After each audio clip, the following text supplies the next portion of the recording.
সুপ্রভাত বন্ধুরা, সকাল সকাল পুজো সেরে নিলাম।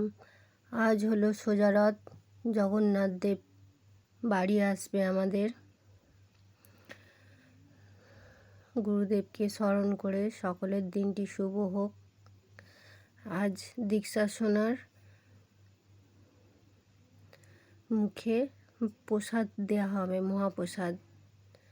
এগুলি সব দীক্ষার ছোট ছোট, আরও ছোট ছোট অবস্থায় ছবিগুলো নেওয়া আছে। সবে এটা কথা বলতে শিখছে, দেখো কথা বলেই যাচ্ছে দীক্ষা। আর এটা ওষুধ খাওয়ার সময় খুব কান্না হচ্ছে, ওষুধ খাবে না, বদমাইশি হচ্ছে ভীষণভাবে। কাঁদছে কীরকম, খ্যাঁক খ্যাঁক খ্যাঁক খ্যাঁক করে কাঁদছে, ভালো করেও কাঁদছে না, তার মানে ওষুধটা খাবে না। আমি যত কথা বলছি ও তাকিয়ে আছে। আর এটা দেখো, দুজনে মিলে খেলা করছি। দীক্ষাকে নিয়ে চেয়ারে শুয়ে দিয়েছি, দিয়ে চেয়ারটাকে নিয়ে একবার করে টানাটানি খেলছি। আর এটা দেখো, খাওয়া দাওয়া করে চুপচাপ দীক্ষা নিজের মনে খেলা করছে, খাওয়া দাওয়া করে। এটা দাদুর কোলে খেলা করছে, দেখো কত ছটপট করছে, খুব দুরন্ত হয়েছে ভীষণভাবে। আর দেখো, মহাপ্রসাদের দিন দীক্ষার ছোটো মামা এসেছে, আমরা সবাই আছি এখানে, দীক্ষার দিদাও আছে। এটা হলো দীক্ষার ছোটো মামা, বসে মহাপ্রসাদ খাওয়াচ্ছে। আর উপরেরটা স্ক্রিনে যেটা দেয়া আছে ওটা বড় মামা। একটু প্রদীপ জ্বালিয়ে বরণ করে নিলাম দীক্ষাকে। ওর মামা দেখে আশীর্বাদ করছে মাথায় ধান দুর্বা দিয়ে। ওর মুখে মহাপ্রসাদ দেওয়ার কারণ হচ্ছে, রবিবার না হলে বাড়ির কারো ছুটি নেই, এটা দীক্ষার দিদা, কারো ছুটি নেই, সেই কারণে ওকে রথের দিনকে শুভ একটা দিন দেখে মুখে মহাপ্রসাদ দিয়ে দেওয়া হয়েছে। এরপর ওর অনুষ্ঠানটি সবার ছুটি থাকবে, সেই সময়তেই হবে বাড়িতে। আর এটা হচ্ছে উপরে স্ক্রিনে দেওয়া আছে আমার ভাগনা, এর প্রতি বছর রথ টেনে নিয়ে আসে।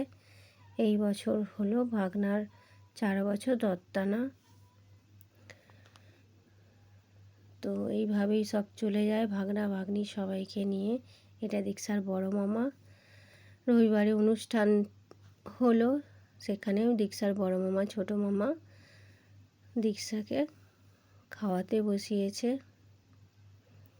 আবার নতুন করে আজকে মামাদের সাথে দীক্ষার আনন্দ উৎসব হলো, সকলে বাড়ির সকলে মিলে চুপচাপ দেখছি। আর পুক পুক করে খেয়েই যাচ্ছে, ওকে সবাই গালে যা দিচ্ছে দুটো মামা মিলে তাই খেয়ে যাচ্ছে। ওর চোখে কান্নাও নেই, কিছু নেই। এগুলো দীক্ষার দুটো দাদু, নাতনিকে নিয়ে ছবি তুলেছে, বেশ ভালোই লাগছে দেখতে। এটা রাজকুমারী দীক্ষা, মাথায় মুকুট দিয়েছে কত সুন্দর। এটি আমার বোন নন্দিতা, খুব দুষ্টু দুজনেই, তাকিয়ে তাকিয়ে খেলা করছে। এখানে সব আমাদের বোনেরা আছে আর বৌদি আছে, তার মাঝে আমি আছি।